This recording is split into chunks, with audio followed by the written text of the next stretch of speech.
Hello, my name is Liz Reitzig, co-founder of the Real Food Consumer Coalition. This is part 3 of a 3-part series on raw milk. The history of raw milk in America, how it got to where it is today, and a solution to procuring one of nature's greatest foods.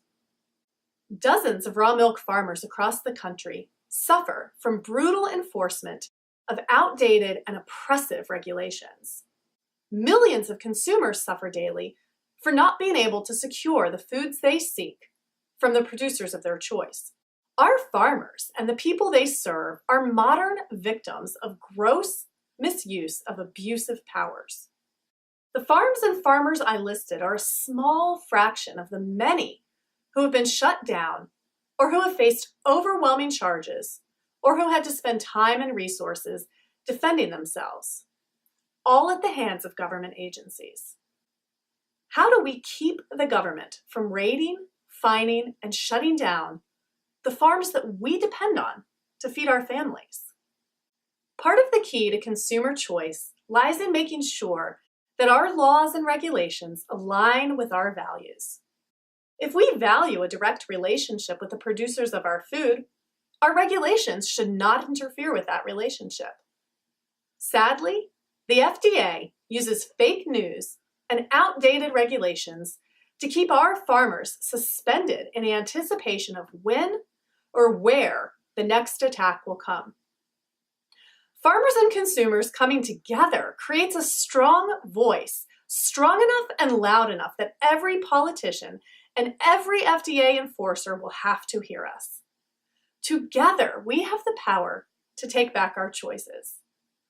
To begin this, the FDA is considering a rule change via a citizen's petition where they will not enforce against raw milk farmers who carry a specific label on their products. This label is similar to what many states currently require. However, rather than it add a layer of regulation or requirement to farmers, it simply exempts from enforcement those who wish to participate. This is our citizens' petition explained. Citizens' petition for exemption of raw milk interstate transportation ban when the milk is labeled as indicated.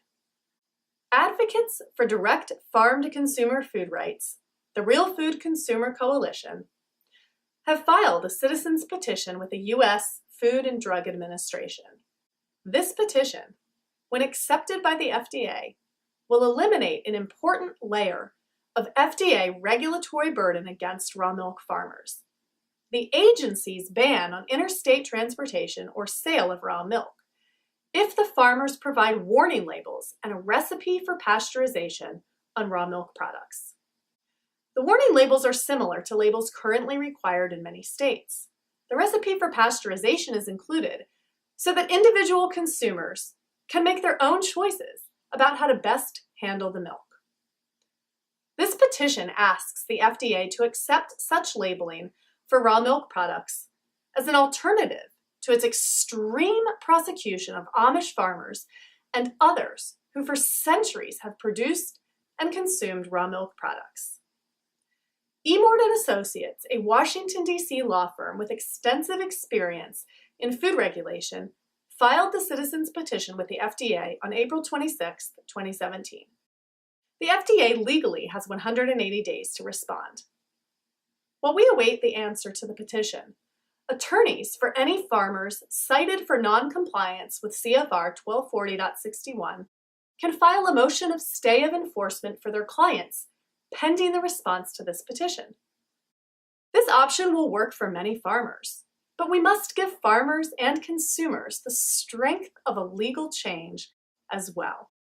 During the 180-day period, advocates for consumer choice will work directly with congressional representatives to push for a legislative and more permanent repeal of the regulation in conjunction with the request in the petition.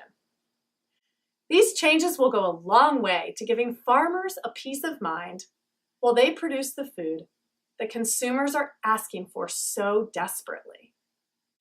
United, we will succeed. Long term, we cannot do this without your support.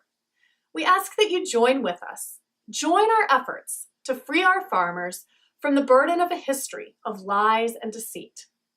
Government interference in our peaceful transactions for food, something that should not be criminalized to begin with, must stop.